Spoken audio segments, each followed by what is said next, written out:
I'm Justin Snyder. And I'm Stephanie Greenwood Snyder. We're just an average, everyday couple. But over the years, we've seen the incredible importance of building community together. We'll be talking with friends and experts about their stories and experiences to help us learn and grow.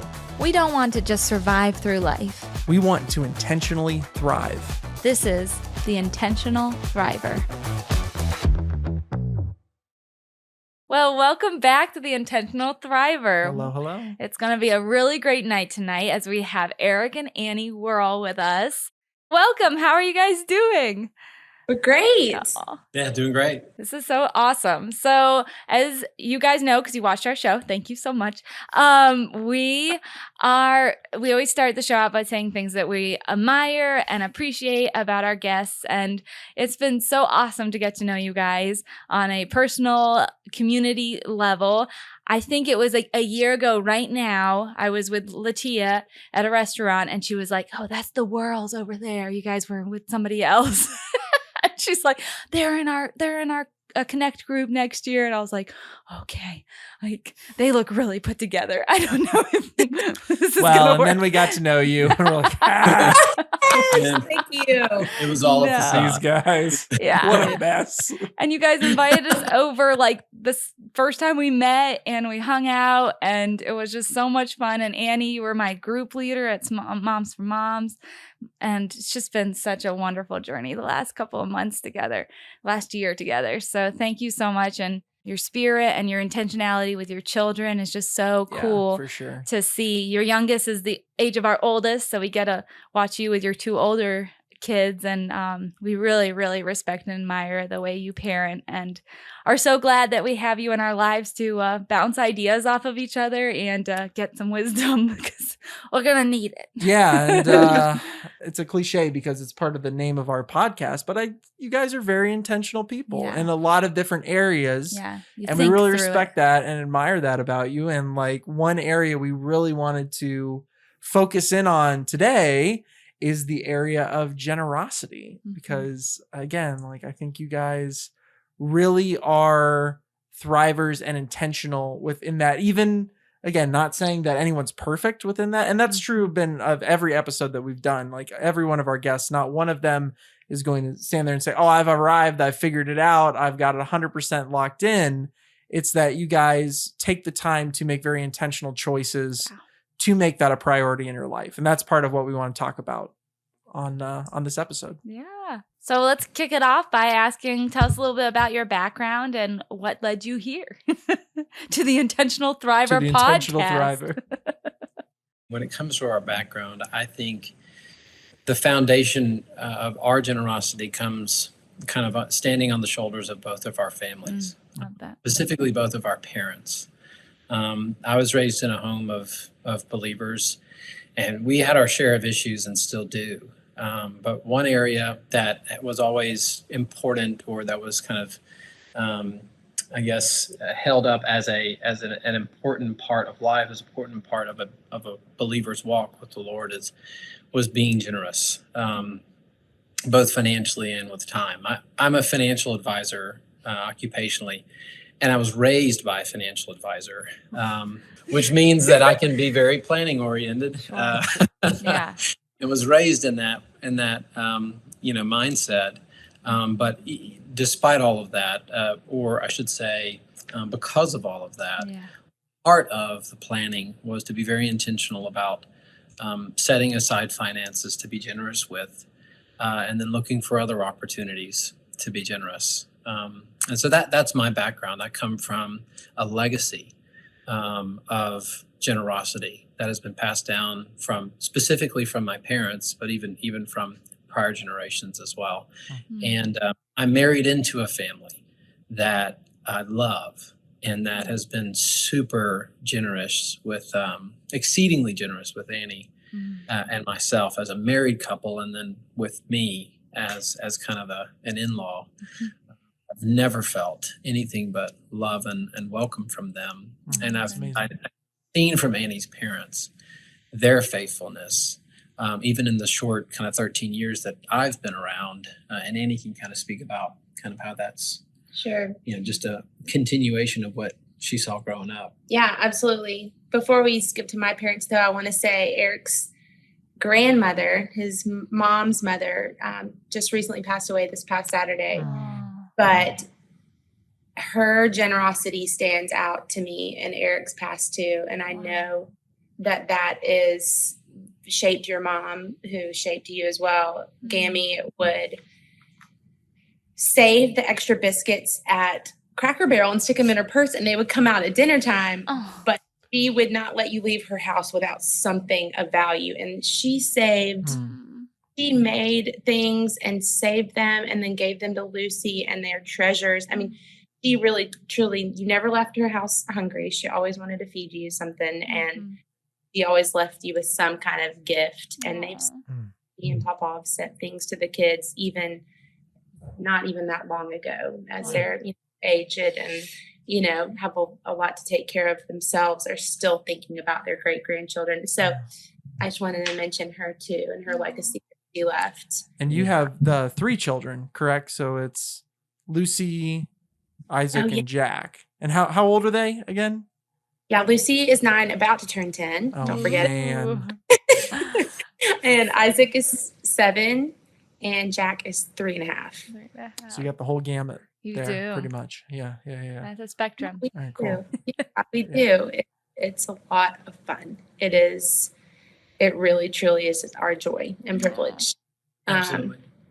And I think that kind of one thing that my family celebrated was children, and I feel like as a child growing up in my family, I received no end of love and attention and just celebration. Everybody in our family was celebrated a lot.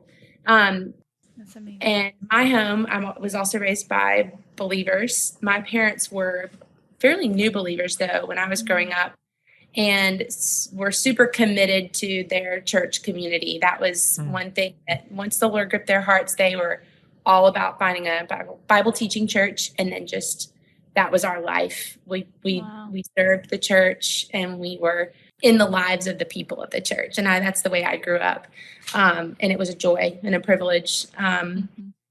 My parents were also very generous with their time outside of church. They both had mentors in our local county in that program. And those children were part of my life growing up.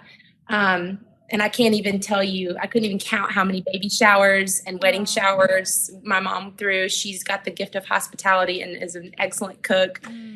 I mean, I'm from a college town. We always had, international students eating Easter lunch with us, missionaries who were on furlough stayed at our house. So my parents were deeply involved in community.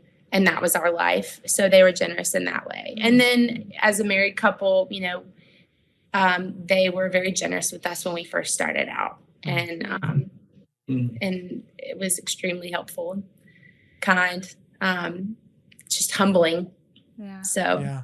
Well, you've mentioned a few different types of generosity, like right off the bat, even within your family, with, again, not even monetary, but gifts, time, all these food, all these different things. Can you talk a little bit more about that? Because I think for a lot of people, when you hear the word generosity, I think a lot of people's minds immediately just goes to the financial. It's, hey, I give X amount to this charity, or I give my dollars to this nonprofit or church or whatever it may be. And obviously that's a component of that for sure. But I feel like generosity means more than that. So I guess for you guys, and like within your stories and how you have viewed generosity, what does generosity mean to you? Well, also growing up, my dad's office was at home. And so I would listen in a lot, or, try to figure out what was going on. Oh, and he had an old phone with speakerphone, press the buttons. And I remember a lot of people calling and asking for money, missionaries, people to support, and organizations we were involved in. And so I feel like generosity isn't anything less than financial giving, but it's not limited to that. I think even now we're still learning like how to view things like hospitality and through the lens of generosity. And it's really more of a spirit than it is, you know, an act or a, you know, dollar amount, whatever. The reality is the Holy Spirit has to change our hearts, and He is constantly working to change our hearts. And sometimes you feel like you're taking a step, 2 steps forward and 1 step back, or maybe even 3 steps back. But any form of generosity, whether it be serving, whether it be even a generous spirit and gracious spirit, or whether it be financial, it has to be led from a place of gratitude, and it has to be led from a place where, you know, gratitude for what you've received, and maybe perspective of kind of who you're living for, what you're living for, is kind of driving certain actions. I think in the past, to me, generosity has definitely it has kind of centered on the financial side of it. That just because that's just my brain, right? I mean, that's kind of think, and so that's kind of where I've focused.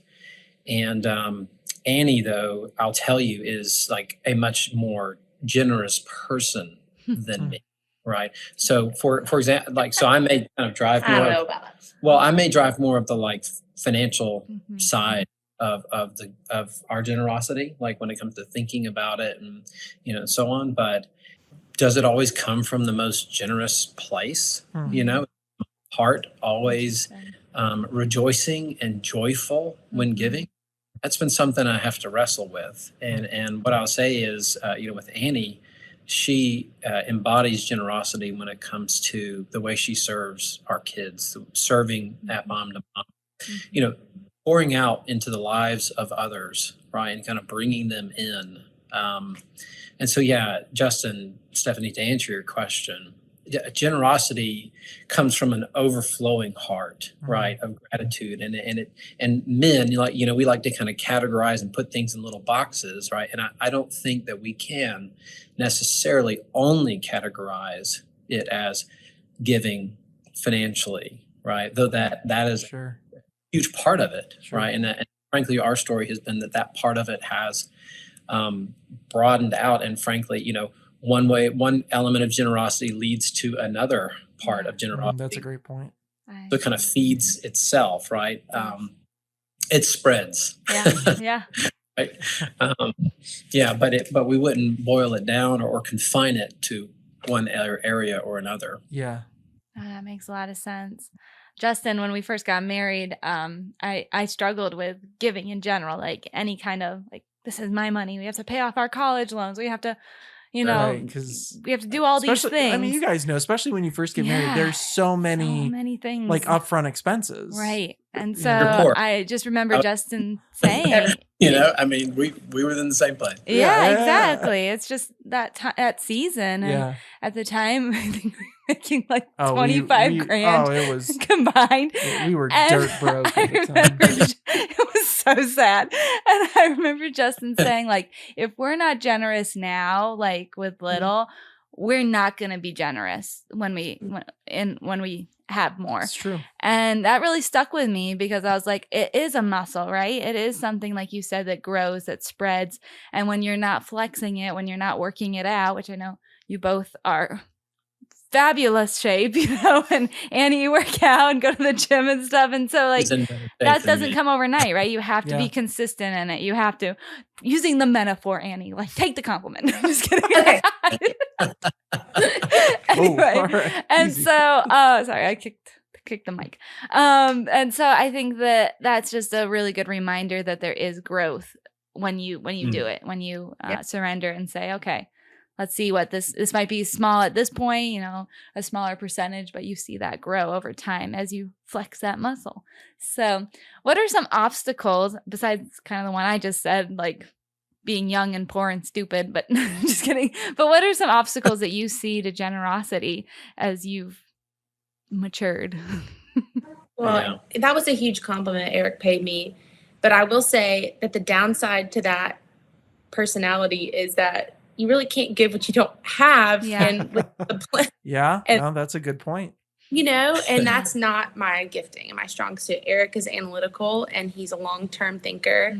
And I'm mostly heart and fun. And so it's like we temper one another. Yeah. So an obstacle in the past to giving, I think, is not, or it was for us, especially in the beginning, and continues to be something that we talk about a lot, is the planning part. Mm. I think even in scripture, it says not to be a compulsive giver, to give out of just impulsivity. Right. You can't give from an empty. Yeah. That's true with money and with time and energy and Yeah.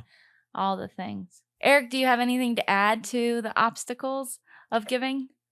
Yeah, I was recently reading something. There's a great organization called the C.S. Lewis Institute, and they put out a piece that was just talking about generosity. And I think the reality is that, our culture is one that it compels us. We're surrounded by the thought that we need more. Mm. And so I would say that that's been one of my obstacles, is that I need to save more or plan more, or I need to, have more, right? Or whatever that is. I mean, I think in reality, that's been an obstacle. It can be even as so much as like, do I give my time, to a certain person or a certain, organization or whatever, if I don't see a return on that. And so a pastor that we've listened to in the past that I think has helped us really get through a lot of obstacles is Tim Keller, because he understands the complexity of a human heart, and can and so unpacks so well how Christ and how Scripture speaks to generosity. And so, guys, if I were to be transparent, I'd say an obstacle for me in the past has been maybe viewing generosity more as like an investment than like okay, what am I putting a contract here in with God, right? Or am I doing this and maybe expecting something, Sure. and that hasn't been. I mean, I've wrestled with that some, and I guess what I would encourage others to do is if you do begin giving, whether it be time or money or whatever, constantly go before the Lord and ask for a pure heart on that, and understand that yes, it's an investment in the kingdom, and God is faithful. Right. But don't allow it to kind of become a system where, well, I start giving, so I expect God to give me a good life. Right. Yeah.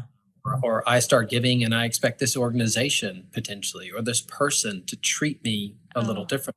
Yeah. Right. Yeah. I expect something back. Right. I would say, if I were to be really honest, that's something that I have struggled with in the past.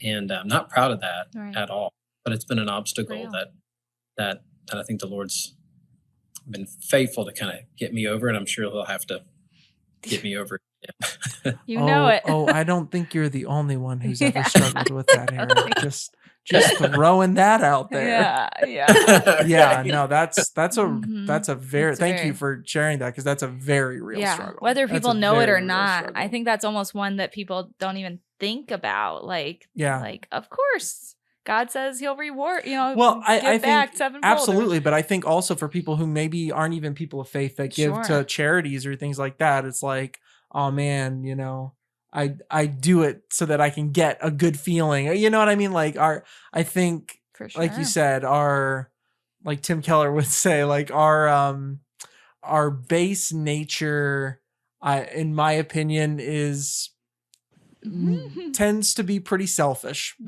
for lack of a better term. And Absolutely. honestly, for us, that's where our faith has played such a big part, because that's part of actively and intentionally trying to counteract that base selfish nature that I think is there for many of us. Eric, you were mentioning something earlier on. I loved what you were saying. You were talking about gratitude and how gratitude has been a part of how you guys have grown in your generosity journey. Can you talk a little bit more about that? Can you talk a little bit about maybe like the correlation, or is there a correlation between generosity and gratitude and how those two things play together? I would say that yes, but sometimes gratitude's not always leading. And what I mean by that is, as you mentioned earlier, Stephanie, generosity is a muscle and even a discipline, right? And sometimes we're feeling grateful, right? And we're feeling gratitude, and the feelings line up, and the heart gets behind what you're doing. Sure. And that feeling of gratitude leads to greater generosity, right? And that is when it's great. That is when giving, either financially or in other ways, feels good, right? And so obviously, as we cultivate, or as the Lord cultivates in us, a greater heart of gratitude, we will hold on to our things less tightly, right? Because we know from where they came, right? And we also know that our identity is less rooted in the things of this world, and what we have. Even our security is less rooted in that, because of the work that God has done, and the fact that He is sovereign. And so absolutely gratitude drives it. But at the same time, sometimes you kind of have to like tell your heart what to do.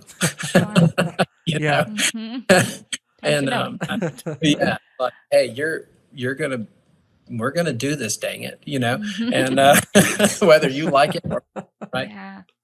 And so it's become cyclical to a degree, in that sometimes the feelings aren't there, but you gotta be generous, because eventually those feelings may follow, right? So it's both an understanding and going deeper into realizing and recognizing how much we do have to be what we do have to be grateful for, but then also it's a commitment that moves past feelings altogether, right? It says, hey, we're committed on this track, and feelings or no feelings, we're going to do it, right? Y'all love this analogy, pickleballers that you are. Oh, all right, right on. Oh yeah, I'm paying attention now. I wasn't before apparently, but now I'm paying attention. So last night I was playing pickleball with some friends, and Nice. this guy interrupted our game and was like, "Can I help you?" And he is a certified pickleball coach, which means he looked at them and said, "These people need a little help." No, it means he saw him and like, wow, potential. This is like the next U.S. Olympic team right here. I see so much potential here. You just need this little tweak, and they're gonna be gold. gold. Yeah. I'm sure that's why. Full lesson. I mean, he gave us a full lesson. Jealous. Noom, give him a little shout out, Noom. Anyway, he spent so much time with us on the grip of the paddle, and he had us stand really close to the net on either side, and he was explaining the grip and the finesse. And he said, okay, like your grip on the paddle has to be a 3, like not so loose, like a 0-1 that you're going to drop it, and not like, gripping it so tightly.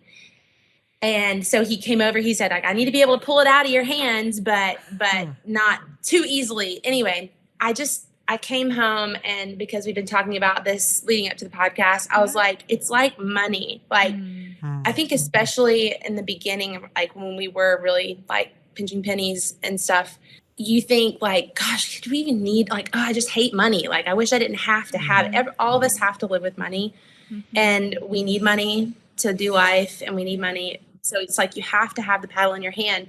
But when you grip it, he was explaining to us how the ball just pings off. It's too hard. You don't have as much control. And so you have to hold it loosely. And if your grip is right on it, then you're right in the sweet spot. And I was just like, I wish sometimes I could just, I think God was so gracious to me and my personality to pair me with Eric, because his strengths do offset my weaknesses, because I was not a great manager of my money before I met him.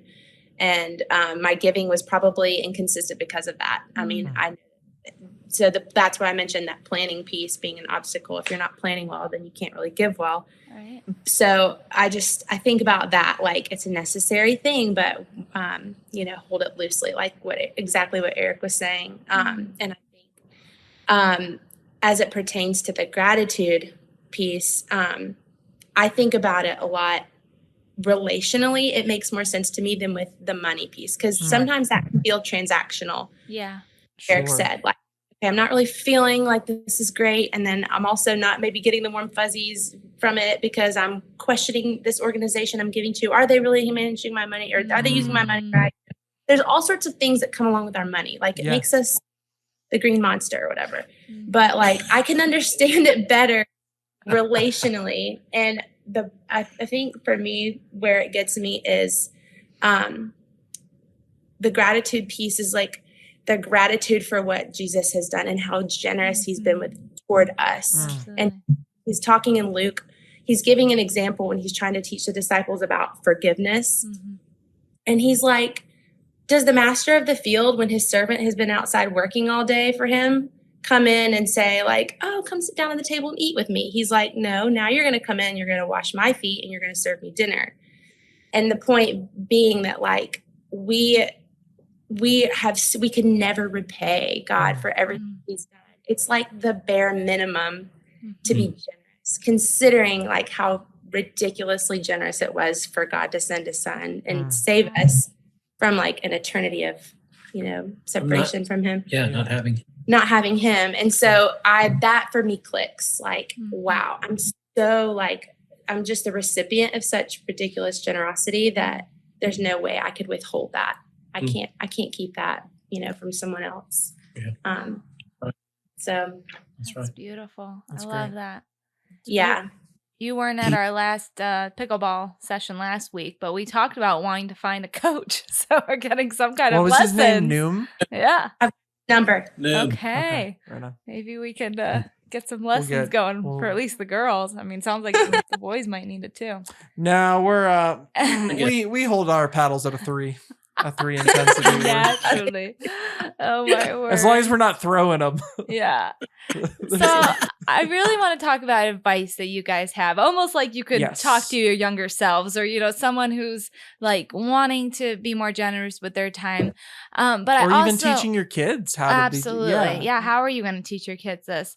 But I do want to ask Annie, you from your parents, how did your parents teach you? Was it mostly modeling, or did they do anything to teach you that? Because you've talked about your parents' generosity many times, I've heard, and you've told specific stories of them modeling it for you. But were there any other ways they taught that? Yeah, a pairing of that lesson. Yeah. Well, I think my parents tried to do the envelope system with me when I was younger, but I'm a third kid and I'm kind of ADD, and it's just my personality. I know they tried to teach me like fiscal responsibility and financial giving, but I got the heart from it. Okay. So I think that theirs was mostly modeling it to me. I remember specifically there was a lady in our church who was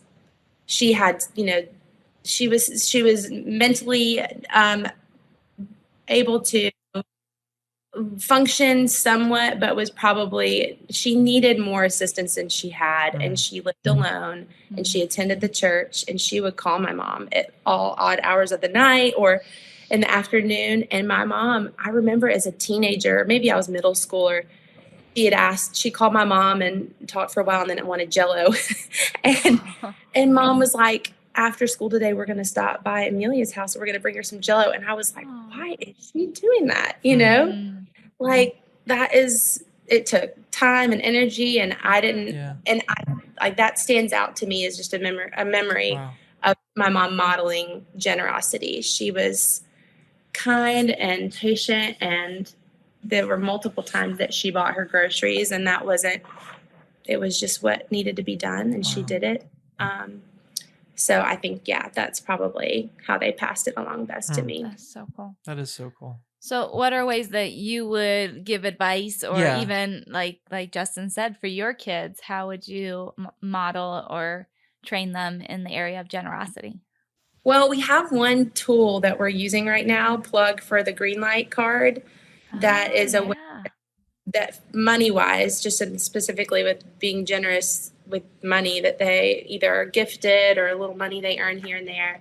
And that little debit card is connected to an app on my phone. And anytime they get money in, we put some to savings, some to giving, and then the rest in their spend account.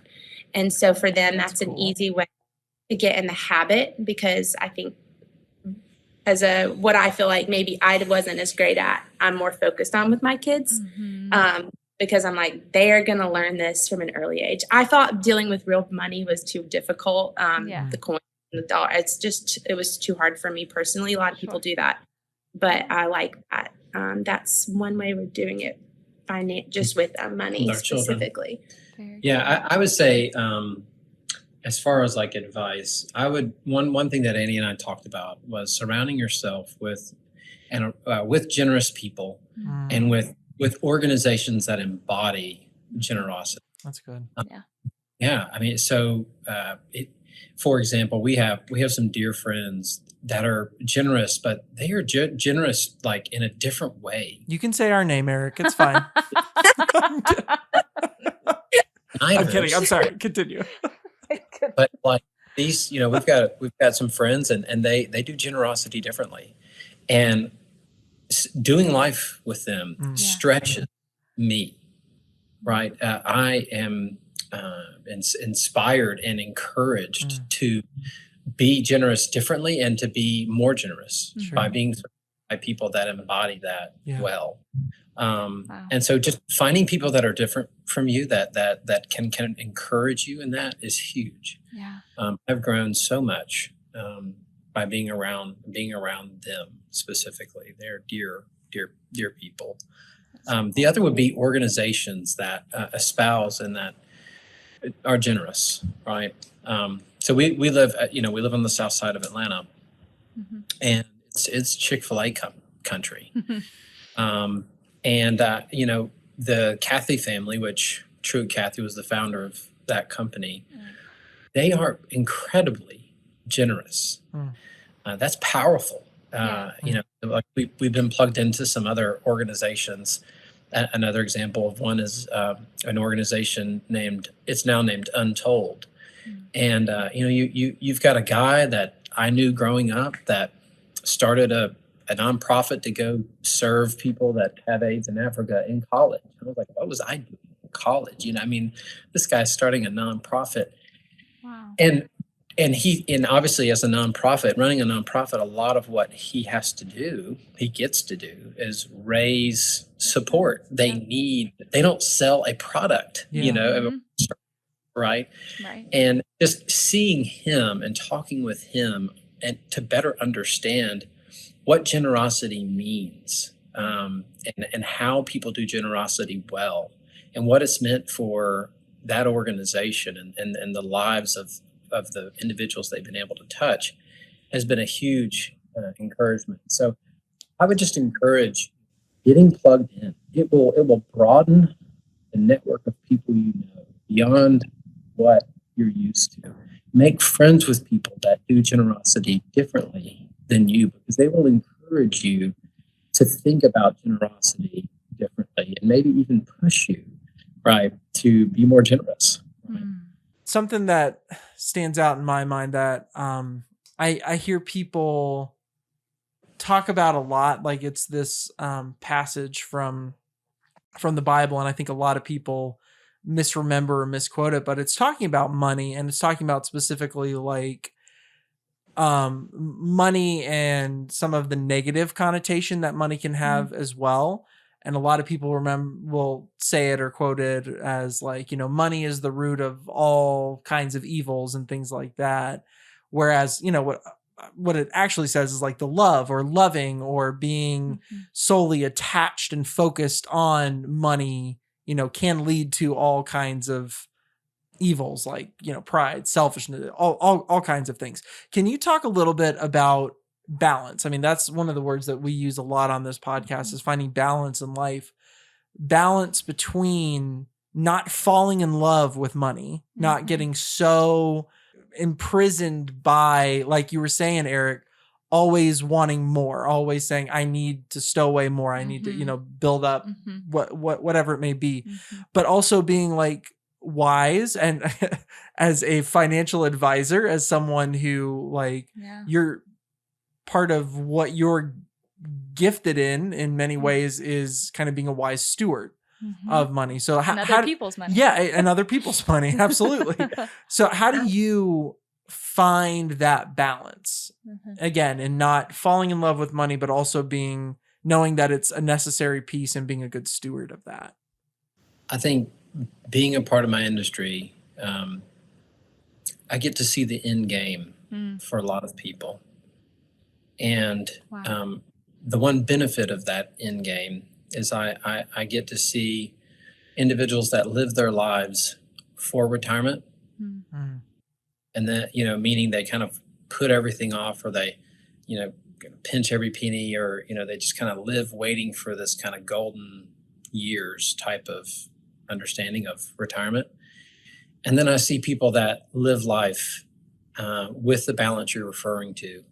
And Justin, I would say the latter is a better steward of their time than the former. Life is short. And I think it's good to have a plan. It is good to be careful with your lifestyle, right? To be careful you don't get on that kind of hamster wheel, that treadmill of always wanting more. It's good to set some savings goals and some savings thresholds, right? But it's also very important to understand that the only resource we'll never get any more of is our time. Wow. Right. And I know that's cliche, and I know everybody knows that, but it's one thing to know, right? But it's a one thing to know it, and then it's a very different thing to functionally live that way. And so I think, obviously saving is important, but I would encourage everyone to, in developing a plan or thinking about the future, is first off, know that all of your saving could come to nothing in the long run. Our future is not promised, right? It's not certain at all. Right. Does that mean we neglect it? No, not at all. But does that mean that we obsess over it because this future is not certain, so we need to hoard as much as we can? By no means either, right? Because every day we're losing more and more of that only resource that we will need more of, which is time. And so for me, what has helped Annie and I when we've made bigger decisions in life is we have, for me, I run the numbers, right? And I say, when we're making a decision, how are we living? Are we living in a way where we can still be generous? And are we living in a way where when we're making new decisions, that the decisions that we make, whether it be lifestyle or whatever, is that going to impede our ability to be generous? And generally, what I would say is, if the answer to whatever lifestyle choice that you're wanting to make is, well, if we do this, we're probably going to have to bring our giving down a little bit to make the numbers work. Or we're probably going to have to bring our savings number, reasonable savings number down a little bit to make the numbers work. You should be very careful and be very prayerful about whether or not that's the right decision. That's great. I think too, to go back to the idea of greed, and there are so many warnings against it in scripture. And, Tim Keller again talks about how other besetting sins, you don't just accidentally have an adultery or have adultery or an affair or whatever. You don't accidentally steal something, but how the love of money creeps up on you, and it's not as noticeable, and it's acceptable. And so that's, I think that's a real thing. It says watch out. Watch out. It's like the only sin where like with greed, it's the only thing where it's like, hey, watch out. You may not even realize you might not even realize you're doing this. And so that's a check. And I think that's something that we wrestle with, and we are prayerful about and repentant of when we feel like we do things, wrong, or we spend money we shouldn't. And then at the same time, we, for example, our friends who give and are so generous and really live very missional lives, to compare our story to their story. I just, The Horse and His Boy with Isaac, in the Chronicles of Narnia series. And 2 times in that book, Aslan tells one of the characters, they ask a question about why did this happen? Or why did you do this to me, or whatever? And he says, well, I don't tell you anybody else's story. I just tell you your own. And so my set of giftings are so different from my friends. If I was trying to copy her lifestyle, it would flop. Mm-hmm. And not like her. And I celebrate her. Yeah. And I support what she's doing in ways that are meaningful. Yeah. And they're not actually, I don't think the most meaningful way that we support them is even financial, and so I think that like generosity and being stingy or being generous, it really is going to vary so much person to person and with what your giftings are. And being honest with yourself. So I'll read a quote. Obviously, I'm all about planning, and I think it's really important. However, I know that for couples, just don't allow it to become too important. To where you forgo a lot of life, or you forgo the potential for opportunities to be generous because you're clinging on to that future idea of what life has to look like for me. And I feel I have struggled with this a lot